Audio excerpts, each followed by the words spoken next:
तुम्हा सर्वांना माझ्याकडून श्री स्वामी समर्थ. तर आपण आज या विषयावर बोलणार आहे की आपलं लग्न कोण ठरवतं. मग ते आपण ठरवतो का देव ठरवतो, आपल्या हातात आहे का देवाच्या हातात आहे का आपल्या कर्माच्या हातात आहे, या विषयावरती मी आज तुमच्याबरोबर बोलणार आहे. तर आपलं लग्न आपल्याला वाटतं की आपण ठरवतो, आपले मोठे लोक, आपल्या घरातले वयस्कर किंवा मोठे लोक ठरवतात. हे आपल्या डोळ्यासमोरच्या गोष्टी आहेत. पण तसं पाहायला गेलं तर खरंच आपणच ठरवतो का आपलं लग्न? काहींचे लव्ह मॅरेज होतात, काहींचे अरेंज मॅरेज होतात. मग ते आपल्या हातात असतं का लव्ह मॅरेज करणं, अरेंज मॅरेज करणं? नसतं. आपलं लव्ह मॅरेज होणार की अरेंज मॅरेज होणार हेही आपल्या नशिबावर डिपेंड आहे. आणि नशिबापेक्षाही जास्त मी तर म्हणेन हे आपल्या कर्मावर डिपेंड आहे. आता तुम्ही म्हणाल कर्म म्हणजे काय? कर्म म्हणजे आजच्या दिवसाच्या अगोदर आपण जे काही कर्म केले ते, किंवा पूर्वजन्मामध्ये आपण जे काही वागलोय, जे काही कर्म आपल्या हातून घडलेत, चांगले वाईट दोन्हीही, ते म्हणजे आपलं कर्म असतं. मग चांगल्या कर्माचं फळ भेटतं आणि वाईट कर्माची शिक्षाही भेटते. मग ही शिक्षा कोण देतं? देव देतो. मग तसंच जोड्या पण बनलेल्या असतात. आपण जे काही कर्म केले, जर आपलं कर्म चांगलं असेल तर आपल्याला चांगला जोडीदार दिलेला असतो. जर आपलं कर्म वाईट असेल तर आपल्याला वाईट जोडीदार निवडलेला असतो. काहींचा जोडीदार हा पूर्वजन्मीचा असतो तर काहींचा जोडीदार नसतो पूर्वजन्मीचा, तो या जन्मामध्ये बनलेला असतो. मग हे आपल्या हातामध्ये आहे का सांगा बरं? हे आपल्या नशिबावर किंवा आपल्या कर्मावर आहे. आणि हे कोण घडवून आणतं? तर देव. देवाने सर्व काही अगोदर ठरवून ठेवलेलं असतं.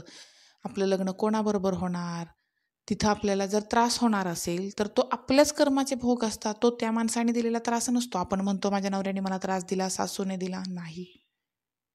तो आपल्याच कर्माचा त्रास असतो. आपण गेल्या जन्मी कोणाला तरी त्रास दिलेला असतो आणि तो आपल्या सासरच्या लोकांच्या थ्रू आपल्याला तो पाठीमागे मिळणार असतो. तो त्रास असतो, ते आपलं कर्म असतं. आणि तुम्ही म्हणाल की मग जे लोक आपल्याला त्रास देतात त्यांचं काय? त्यांना तिथून पुढे त्रास. आपलं संपलं की त्यांचं चालू. मग देवाने दुनिया गोल कशासाठी बनवली? यासाठी तर बनवली आहे ना. जे कराल ते भराल, जे आपण करू ते भोगावं तर लागणारच आहे. जर तुम्ही दुसऱ्याबरोबर चांगलं केलं तर तुमच्याबरोबरही चांगलं होणार. जर तुम्ही दुसऱ्याबरोबर वाईट केलं तर तुमच्याबरोबरही वाईटच होणार. काहींना खूप चांगला जोडीदार भेटतो. ते बोलतात कोणत्या जन्मीचं माझं चांगलं कर्म किंवा माझं नशीब की मला असा जोडीदार भेटला. असतात, खूप असतात. त्यांचं ते पूर्वजन्मीचं चांगल्या कर्माचं फळ असतं. आणि जोडीदारावरती आपलं आयुष्य डिपेंड असतं. जोडीदार चांगला भेटला तर आयुष्याचं सोनं, आणि जोडीदार खराब भेटला तर त्याच आयुष्याचं कचरा होतो. मग मग ह्या जोड्या आपल्या कर्मावर डिपेंड असतात. मग हे कर्म चांगलं वाईट कोण ठरवतं? तर देव ठरवतो. त्यामुळे आपलं लव्ह मॅरेज काहींचे होतात, काहींचे अरेंज मॅरेज होतात. हे सर्व काही देवाच्या हातात आहे. देव ठरवतो आपल्याला काय द्यायचं काय नाही, देवाच्या हातामध्ये. आपण आपल्या हातामध्ये काय आहे? फक्त कर्म करणं. मग कर्म कसलं? तर चांगलं. मग तुम्ही वाईटही करू शकता, तुमची मर्जी. देवाने कर्म करायला आपल्याला सोडलेलं आहे. पण देव म्हणत नाही, देवाची काही जबरदस्ती नाही चांगलं किंवा वाईट करा. तुमची इच्छा. तुम्हाला चांगलं वाटलं चांगलं करा, वाईट वाटलं वाईट करा. देव त्यानंतरचे रिझल्ट देतो आपल्याला. तुम्ही चांगल्या कर्माचं चांगलं फळ देणं हे देवाच्या हातात आहे, आणि तुम्ही वाईट वागलात तर त्याचं वाईट फळ देणं हेही देवाच्या हातात आहे. मग जोड्या ह्या देवाने ठरवलेल्या असतात.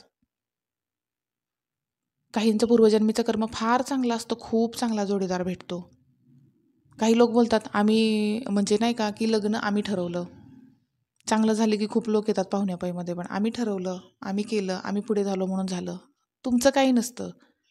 सर्व देवाने ठरवून ठेवलेलं असतं. तुम्ही फक्त एक कारण बनलेलं असता.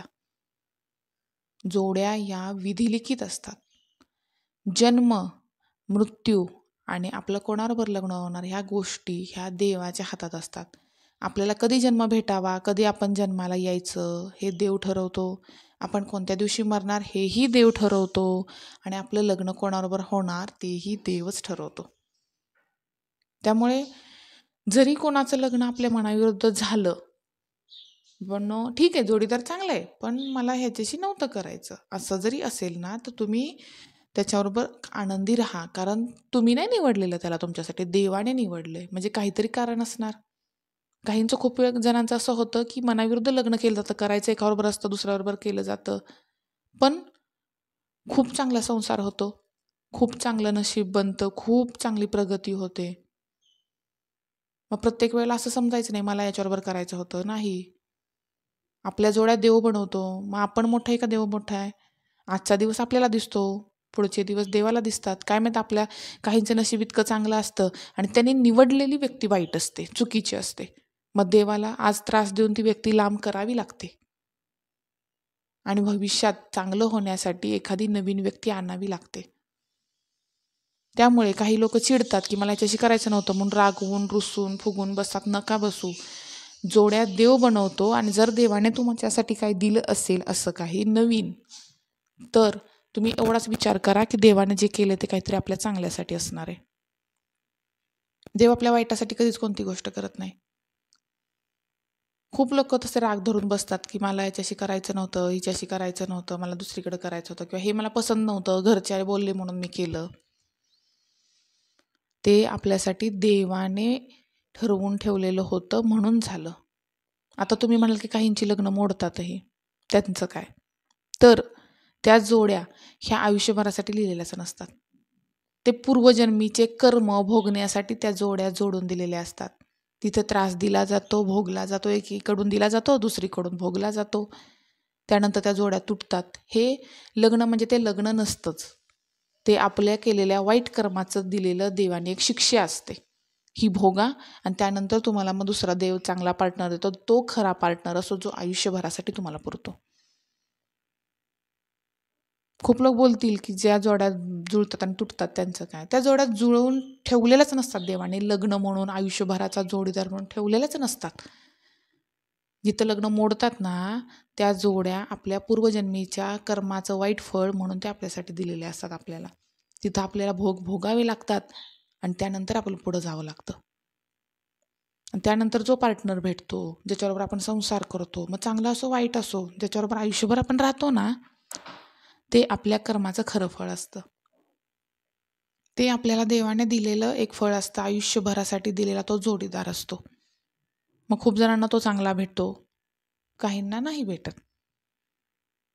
पण आपलं लग्न कोणाबरोबर होणार, कोणाबरोबर नाही, हे देव ठरवतो, आपलं कर्म ठरवतं, आपण ठरवत नाही.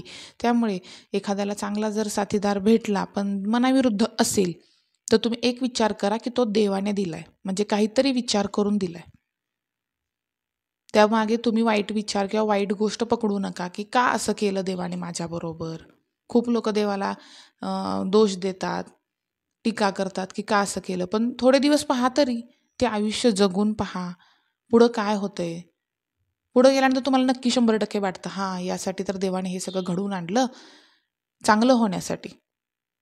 मग थोडं आयुष्य जगून बघा. तुमच्या आयुष्यातले लाईफमधले ते दिवस ते खराब का करता?